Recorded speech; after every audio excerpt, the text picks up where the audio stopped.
Muito bem, pessoal, sejam bem-vindos ao nosso curso preparatório para o concurso da Prefeitura de Paulínia, no estado de São Paulo. Neste curso, nós vamos estudar o regime jurídico dos servidores, o Estatuto do Servidor, que é a Lei Complementar 17, de 9 de outubro de 2001. Pessoal, nesse curso preparatório, nós vamos estudar somente esta lei, que é o regime jurídico dos servidores.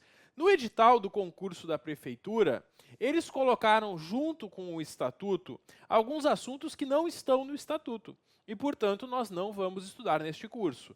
Pessoal, eles colocaram assim, legislação específica para todos os cargos, tem lá o regime jurídico dos servidores, que é esta lei, e eles colocam na sequência, regime estatutário. Bom, o regime estatutário é esta lei, é esse estatuto.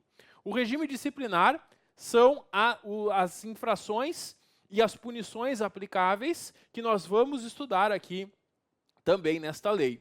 O estágio probatório, nós também vamos ver como funciona, quais são os requisitos e o tempo, tudo certinho também nesta lei. Deveres e proibições são artigos da parte final desta lei que nós também vamos estudar. Agora, relações humanas e atendimento ao público e ética no serviço público são conteúdos que não estão dentro desta lei. Por isso, neste curso, nós não vamos estudar relações humanas, atendimento ao público ou ética. Nós vamos estudar somente a Lei Complementar 17 de 2001, que é o Estatuto do Servidor. Eu não sei por que a banca colocou esses itens aqui. Eu não sei se ela quer fazer questões um pouco teóricas sobre isso, e ela nem indicou a bibliografia que deve ser estudada. Por isso, nós vamos, neste curso, estudar somente os artigos aqui da lei, sem entrar nesses assuntos de relações humanas, atendimento ao público ou ética no serviço público. Portanto, os conteúdos estudados neste curso é justamente o Estatuto dos Servidores, que abrange automaticamente o regime estatutário, o regime disciplinar, o estágio probatório e os deveres e proibições.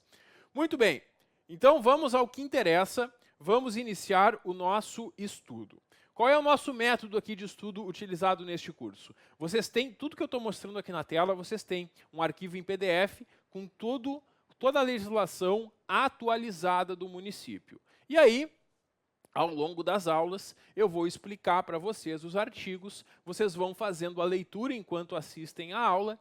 Depois que vocês terminam as aulas, vocês devem fazer a leitura várias e várias vezes do que a gente estudou, porque assim vocês vão fixando o conteúdo para lembrar na prova. E no final, eu vou preparar um simulado para vocês, muitas questões que eu mesmo vou elaborar, tentando adivinhar como que a banca vai cobrar na prova esse conteúdo. Claro que eu vou fazer muito mais questões do que a banca vai ter no dia da prova para vocês, justamente para que vocês possam treinar, revisar e chegar na prova sabendo tudo. Essas questões que eu vou disponibilizar para vocês, esse simulado, eu também vou corrigir ele em vídeo. E aí vai servir como uma revisão. Depois de ter estudado todo o conteúdo, vocês fazem as questões e assistem a correção. Vai ficar bem legal essa preparação. Vocês vão estar bem preparados para chegar na prova e acertar as questões. Bom, pessoal, chega de conversa. Vamos ao trabalho, vamos ao que interessa. Vamos começar a conhecer a Lei Complementar 17 de 2001, que é o Estatuto dos Funcionários Públicos Civis.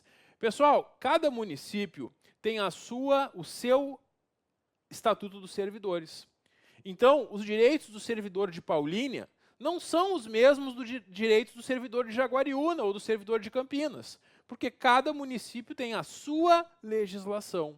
E nós vamos estudar aqui os direitos, então, dos servidores aqui do município de Paulínia. Pessoal, o artigo 1º traz, então, que esta lei, quando foi feita, reformulou o Estatuto. Claro, porque quando essa lei foi feita, já existia um Estatuto e ela substituiu o Estatuto anterior. E para quem que ela vai se aplicar? Ela se aplica para os servidores da Prefeitura e da Câmara Municipal de Paulínia. E para quem que ela não se aplica, pessoal? Ela não se aplica para os servidores contratados temporariamente. O artigo 37, inciso 9 da Constituição, prevê a possibilidade de contratação de servidores por excepcional interesse público. O servidor é contratado só por um tempo específico de contrato. Nesse caso, o servidor não é regido por esse estatuto. Ele é regido pela lei que autorizar a contratação. Muitos municípios fizeram isso em razão da pandemia do coronavírus, né? Muitos municípios tiveram que contratar emergencialmente. Esses servidores temporários não são regidos por esta lei. E também não é regido por esta lei o empregado público, aquele que faz concurso, mas trabalha numa empresa pública, sociedade de economia mista. Aqueles previstos, então, no artigo 173, parágrafo 1º, porque aqueles são regidos pela CLT, como os trabalhadores em geral. Por isso, são chamados de seletistas. Então, primeira coisa que pode aparecer na prova: a quem esta lei se aplica e a quem ela não se aplica? Ela se aplica para os servidores do município, os servidores investidos em cargo público. E ela não se aplica para o contratado temporariamente, nem para empregados públicos. Maravilha!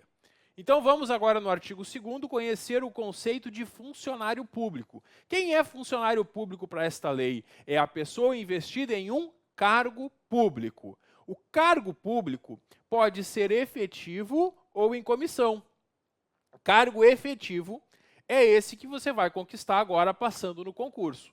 Passa no concurso, faz um estágio probatório de 3 anos e, passando no estágio probatório, se torna estável no cargo. Também é cargo público o cargo em comissão. O que é o cargo em comissão, pessoal? É aquele que não faz concurso para ingressar, mas também não tem estabilidade, popularmente chamado de CC. O CC, o ocupante do cargo em comissão, não precisa de concurso para ingressar, mas a qualquer momento pode ser exonerado, pode ser mandado embora. Então, quem é funcionário e é regido por esta lei? Quem ocupa cargo. Tanto vocês que vão passar no concurso como os CCs. Todos esses são funcionários públicos regidos por esta lei. E o que é um cargo público, então? Esse cargo que vocês vão ocupar. O cargo é um conjunto de atribuições e responsabilidades que vocês vão assumir. Então, a lei prevê para cada cargo o que faz o ocupante do cargo e quais são as responsabilidades. E quando você assume esse cargo, você assume essas responsabilidades e atribuições. O cargo é criado por lei e a banca pode fazer uma pegadinha tentando lhe enganar, dizendo que o cargo é criado por decreto, por exemplo. E aí está errado. A banca já fez essa pegadinha e pode fazer de novo no nosso concurso. Então fica atento, o cargo não é criado por lei, por decreto. O cargo é criado por lei. Tem que ter uma lei. Então, quando eles querem criar um cargo, um novo cargo na prefeitura, o prefeito ou prefeita vai ter que enviar um projeto de lei e só se os vereadores aprovarem o cargo é criado, porque cargo é criado por lei e não por decreto. O cargo tem uma denominação própria. Cada cargo tem um nome, como esse para o qual você se inscreveu. E um número determinado. Como assim um número determinado? A lei, quando cria cargos, ela diz quantos cargos foram criados. E o município só pode nomear servidores dentro daquela quantidade existente de cargos. É isso. Então, essas são as características de cargo público. A banca pode mudar uma delas na prova, como no exemplo que eu dei, trocando lei por decreto, por exemplo, para tornar incorreto. É proibido o serviço gratuito, salvo casos previstos em lei. A lei vai prever casos, por exemplo, de trabalho voluntário. Mas, fora isso, todos que trabalham são, é claro, remunerados. Bom, o título 2 da lei trata sobre provimento, vacância, redistribuição e substituição. Provimento é entrar num cargo. A gente está aqui porque vocês querem e vão conseguir entrar num cargo no município de Paulínia. O provimento, vão entrar no cargo. O contrário do provimento é a vacância. A vacância é quando eu saio do cargo. Então a gente vai estudar quais são as formas de entrar no cargo e quais são as formas de sair, que são as formas de provimento e vacância. A vacância vem da palavra vaga. Quando você sai do cargo, o cargo fica vago, por isso vacância. E também vamos estudar a redistribuição e a substituição. Vamos começar com o provimento, vamos entrar num cargo. Tem requisitos básicos para que eu possa entrar num cargo aqui em Paulínia. O primeiro é ser brasileiro. E aqui a banca também pode fazer uma pegadinha. A banca pode afirmar que é requisito básico ser brasileiro nato. Se aparecer isso na nossa prova, é requisito básico ser brasileiro nato. Tá certo ou errado, pessoal? Tá errado. Por quê? Porque eu não preciso ser brasileiro nato para ocupar um cargo. Basta ser brasileiro. A Constituição Federal diferencia o brasileiro nato do naturalizado. E tem alguns cargos lá na Constituição Federal que somente o brasileiro nato pode ocupar, como, por exemplo, presidente da República, ministro do STF. Esses cargos somente um brasileiro nato pode ocupar. Aqui no município de Paulínia, não tem nenhum cargo, nem prefeito, precisa ser brasileiro nato. Basta ser brasileiro, nato ou naturalizado. Se a banca afirmar na prova que é requisito ser nato, está errado. Basta ser brasileiro. E mais do que isso, pessoal, olha só. O parágrafo 6º prevê que os estrangeiros também podem ocupar cargo na forma da lei federal específica. Então vai ter uma outra lei dizendo em quais casos que também um estrangeiro pode ocupar cargo. Então não tem como afirmar que tem que ser brasileiro nato, porque basta ser brasileiro, em alguns casos até o estrangeiro pode ocupar cargo. Que mais? Eu tenho que estar no gozo dos direitos políticos, eu não posso estar com os direitos políticos suspensos ou ter perdido eles. Tenho que estar quite com as obrigações militares e eleitorais. E ao assumir o cargo, então, leva a documentação comprovando. Militares somente em homens, né? Porque as mulheres estão dispensadas do serviço militar obrigatório. Os homens que têm que levar a certificação e eleitoral para todos, né? Vocês vão pegar uma certidão no site do TRE, comprovando que vocês estão em dias. Já que o voto é obrigatório no Brasil, a gente tem que votar. E se a gente não vai votar, tem que justificar o voto, né? E tem que estar regular. E se por acaso você acessar a sua certidão lá no TRE e ela não estiver regular, procura lá o cartório eleitoral, é bem fácil de resolver, para ficar em dia, porque quando assumir o cargo tem que estar quite com as obrigações militares e eleitorais. Tem que ter um nível de escolaridade exigido. Se o cargo é de nível médio, tem que ter formação em nível médio. Se o cargo é de nível superior em alguma área, tem que ter aquela formação. Claro. Idade mínima de 18 anos, às vezes a banca muda a idade, mas aqui eu acho que é bem fácil, acho que todo mundo sabe, né? Que a idade mínima é 18 anos. E aptidão física e mental. Vocês vão passar por uma perícia para comprovar que preenchem condições de saúde para desempenhar as funções do cargo. É isso. Bom, as atribuições do cargo podem justificar outros requisitos. Às vezes, um cargo vai exigir registro no conselho profissional, carteira de habilitação, enfim. E aí, a legislação vai prever especificamente quais são esses outros requisitos. O parágrafo 2º traz a reserva de vagas para pessoas com deficiência. Como a gente sabe, nos concursos públicos é reservado um percentual de vagas para pessoas com deficiência. E aqui, a gente tem a reserva de até 5% das vagas, conforme o parágrafo 2º. E quem é pessoa com deficiência? O parágrafo 3º responde: pessoa com deficiência, pessoa portadora de deficiência, é o cidadão ou a cidadã que apresenta um certo grau de deficiência motriz ou sensorial com caráter de cronicidade e persistência de alteração de vida. E o edital do concurso sempre traz, né, como é que funciona a inscrição, quais são os documentos que precisa apresentar ou laudos para concorrer a essas vagas. Os portadores de deficiência vão participar do concurso em igualdade de condições. A prova é a mesma para as pessoas em geral e para as pessoas com deficiência. A diferença é que vai ter duas listas de classificação. Vai ter uma lista geral e uma lista dos aprovados que são candidatos com deficiência. E aí eles vão chamando, né, da lista geral e um da lista de pessoas com deficiência. Continua da lista geral, mais um ali da pessoa com deficiência, dentro desse percentual, né, de até 5% das vagas. É isso, basicamente, que nós temos aqui. Bom, temos no artigo 6º que o provimento dos cargos públicos é feito por ato autoridade competente de cada poder. O município tem dois poderes, o executivo, que é a prefeitura, e o legislativo, que é a Câmara de Vereadores. Conforme o concurso seja para a Câmara Municipal ou para a prefeitura, o responsável do poder, a autoridade competente, vai fazer a nomeação, geralmente presidente da Câmara ou prefeito, conforme o caso. A investidura em cargo público depende de aprovação prévia em concurso público. Claro, por isso que a gente está aqui estudando. O concurso público pode ser só de provas ou de provas e títulos. Quando o concurso é só de provas, quem tiver o melhor resultado na prova objetiva ali, ou às vezes até dissertativa, vai ficar em primeiro lugar. Quando o concurso é de provas e títulos, além daqueles pontos da prova, tem mais alguns títulos que podem pontuar. E aí o edital do concurso vai trazer que o candidato que tiver mestrado ou doutorado vai ter tantos pontos a mais. É isso que são títulos. Tem concursos que são só de provas, tem outros que são de provas e títulos. O edital sempre vai estabelecer isso, portanto. Bom, vamos então agora conhecer as formas de provimento. Formas de provimento? Eu achei que era só fazendo concurso e sendo nomeado, professor. Não, tem outras formas também. Só que a única forma de alguém que não é e nunca foi servidor ingressar, a única forma de ingressar pela primeira vez é pela nomeação. Então, quem nunca foi servidor só vai ingressar pela nomeação. Para cargo efetivo, passa no concurso, é nomeado para assumir o cargo. Agora, quem já é ou quem já foi servidor, pode passar por essas outras formas de provimento, que a gente chama de formas de provimento derivado, porque derivam de uma nomeação anterior. A nomeação é a única forma de provimento originário, que dá origem ao ingresso aí no cargo público.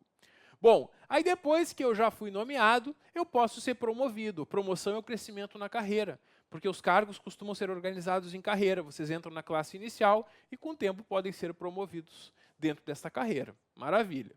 Também existe a readaptação, a reversão, a reintegração, a recondução e a disponibilidade e o aproveitamento. E eu vou explicar na sequência cada uma dessas formas de provimento para vocês. Antes da gente ver as formas de provimento, eu quero que vocês tenham atenção para um detalhe, para uma pegadinha que a banca faz em prova.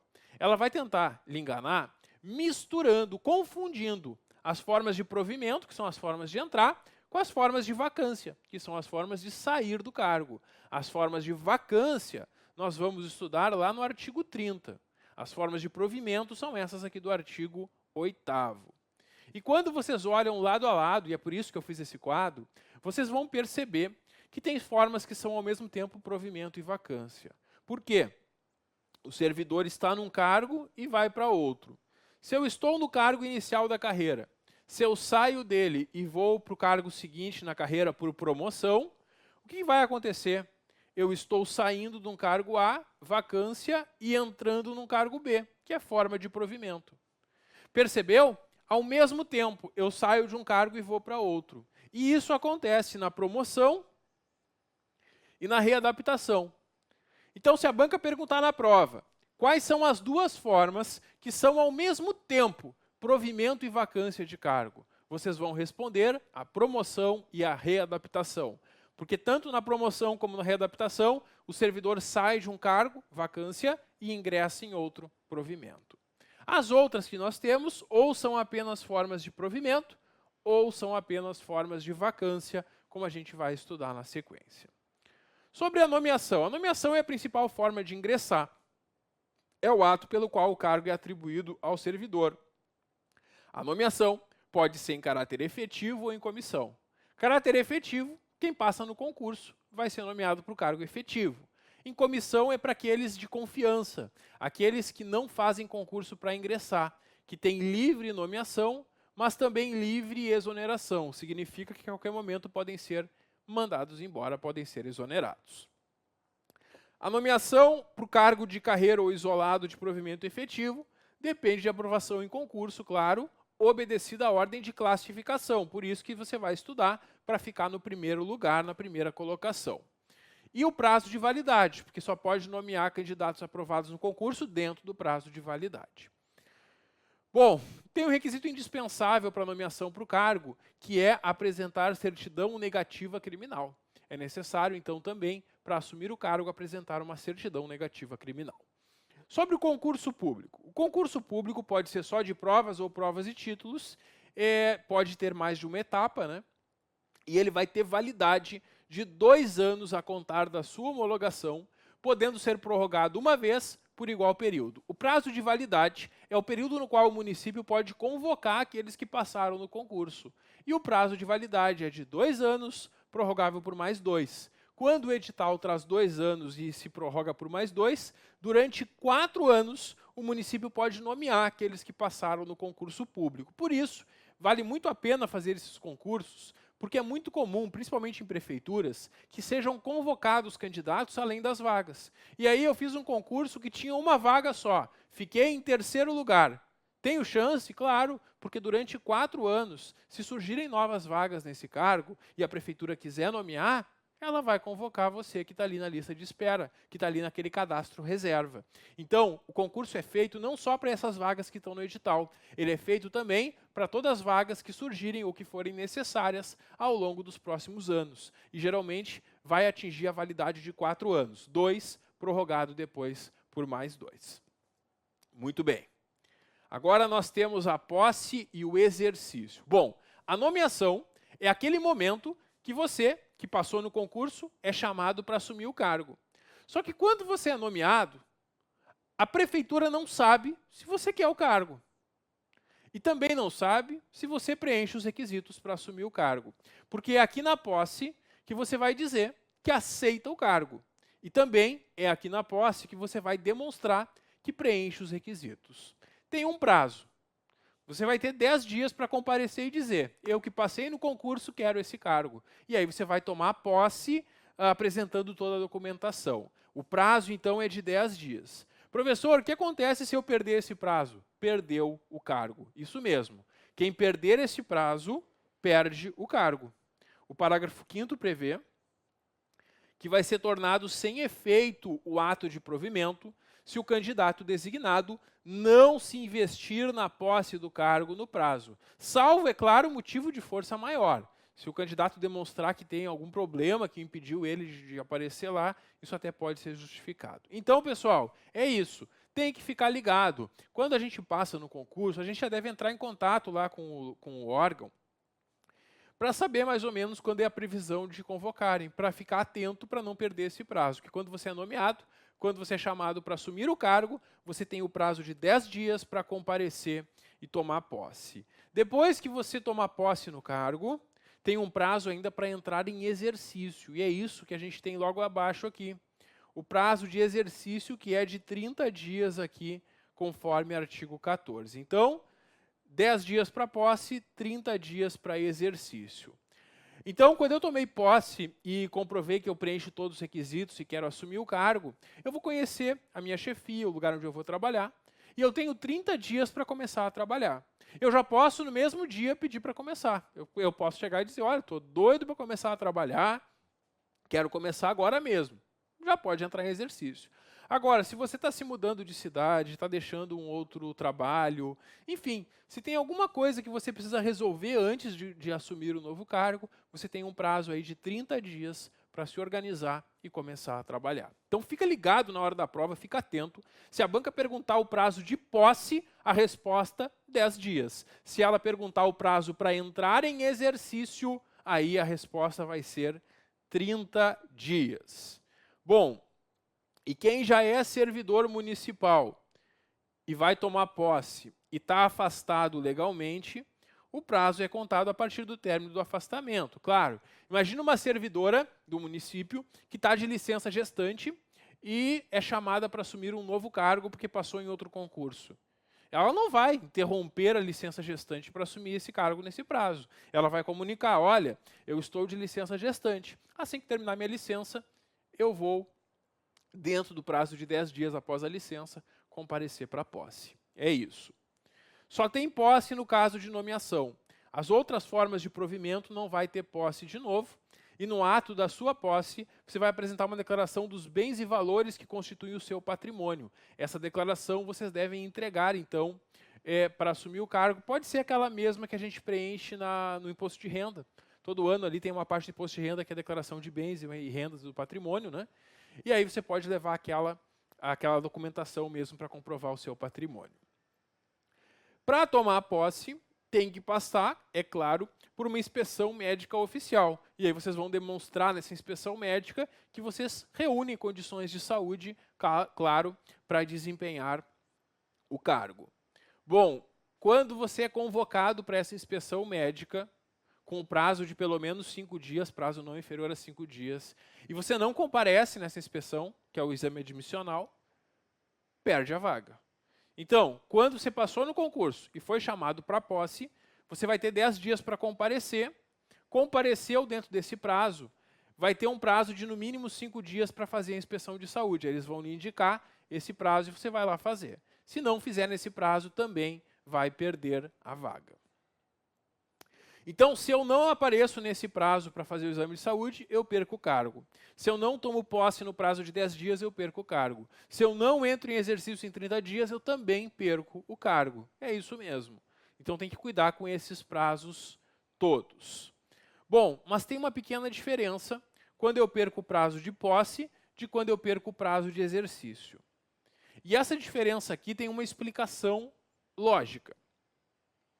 Pessoal, voltando aqui à situação da nomeação, posse e exercício, eu preciso que vocês entendam em que momento que você se torna servidor, em que momento que você está ocupando o cargo.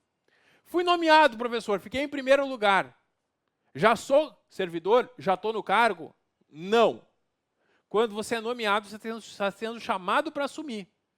O município não sabe se você quer o cargo e se você tem os requisitos.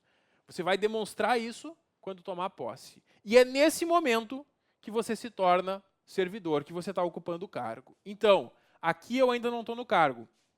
Aqui, mesmo não tendo começado a trabalhar, eu já estou no cargo.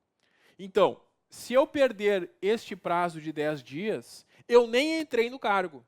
Então, eu não vou ser exonerado, porque exonerado é uma forma de vacância. E só pode ser exonerado quem entrou no cargo, quem tomou posse. Então, se eu perder o prazo de 10 dias, o que acontece? Eu perdi o cargo e é tornado sem efeito aquele ato da minha nomeação. Se eu tomei posse, mas depois não entrei em exercício nesse prazo, aí eu vou ser exonerado, porque eu entrei no cargo quando eu tomei posse, e aí eu vou sair. Então, cuidado na hora da prova com esse detalhe.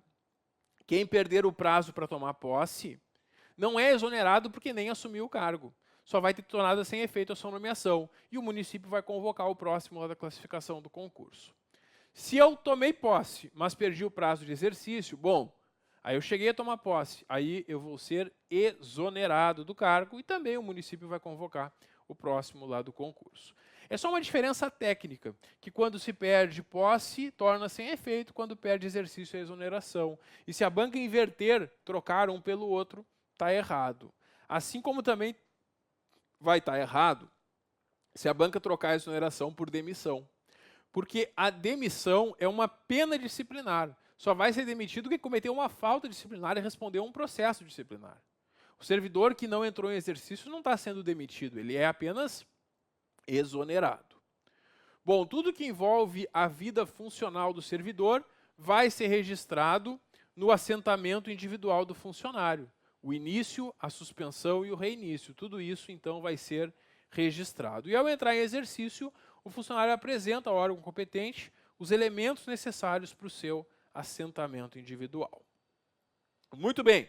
Nosso próximo assunto é o estágio probatório e a estabilidade. E o estágio probatório é justamente um período de 3 anos que vocês vão trabalhar para demonstrar que vocês preenchem as condições necessárias para ficar tempo que vocês quiserem nesse cargo, né? Porque quando eu passo no estágio probatório, depois eu só vou deixar o cargo se eu quiser. E a gente tem aqui, então, os fatores que são avaliados no estágio probatório. Durante 3 anos, você vai ser avaliado, vão ser preenchidos boletins de avaliação para verificar se você é assíduo. Assiduidade é ir trabalhar todo dia. Se tem disciplina. Ter disciplina é atender às normas gerais. Usar uniforme, usar crachá, enfim, esse tipo de norma de conduta é disciplina. Capacidade e iniciativa, se você tem capacidade para o trabalho e também tem a iniciativa de sugerir melhorias, de tentar resolver as coisas. Produtividade e eficiência, como é a produção do seu trabalho, se os resultados esperados são alcançados. Responsabilidade com que você desempenha o cargo e a sua idoneidade moral, que está ligada à sua conduta de acordo com a ética e com a moral. Então é isso que é avaliado. Na hora da prova, a banca também pode fazer uma questão perguntando quais são os fatores avaliados. E ela pode inventar algum outro e misturar aqui. Por isso é importante, claro, memorizar esses fatores. O que acontece se eu não passar no estágio probatório? É exonerado. Quem não passa no probatório é exonerado, não é demitido.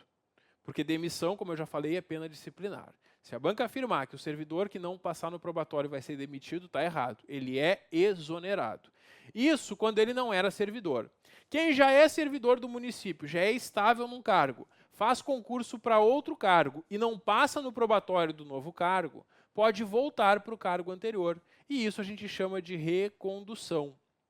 Então, se alguém que nunca foi servidor não passou no probatório, está exonerado, está na rua. Se já foi servidor, já era estável e mudou para um cargo, pode voltar para o cargo anterior se não passa no probatório desse novo cargo. E o Poder Executivo, a Prefeitura, vai, por decreto, regulamentar melhor como que funciona esse estágio probatório. Então, existe um decreto da Prefeitura dizendo direitinho como que é o estágio probatório. O funcionário público habilitado no concurso e empossado no cargo adquire estabilidade após completar os 3 anos. Claro, completou os 3 anos, você passou no estágio probatório, você se torna estável. E depois que você é estável, é muito, muito, muito difícil perder o cargo. Tem que fazer uma bobagem muito grande mesmo para perder o cargo depois que é estável. O servidor estável só vai perder o cargo, de acordo com a Constituição Federal e com esta lei, por sentença judicial transitada em julgado, que é um processo judicial definitivo, do qual não cabe mais recurso, num processo disciplinar que assegure ampla defesa, e tem o PAD, aqui na lei a gente vai falar sobre o PAD, ou avaliação periódica de desempenho, também assegurada ampla defesa. Essa avaliação periódica de desempenho depende de uma outra lei para ser implementada. Na prática, ela ainda não existe, mas está aqui na lei. E aqui seria o seguinte, o servidor mesmo após o probatório continua sendo avaliado, e se for muito mal avaliado, vai perder o cargo depois. É isso. Durante o estágio probatório, quem está em estágio probatório não pode ser comissionado em órgão ou entidade externa à administração municipal de Paulínia. Bom, pessoal, concluímos então aqui a primeira parte do nosso estudo e a primeira forma de provimento, né, que nós vimos a nomeação, a posse e o exercício, o estágio probatório. E agora nós temos outras formas de provimento para estudar. E essas nós vamos ver no próximo vídeo. Dá um clique que eu já volto. Até logo.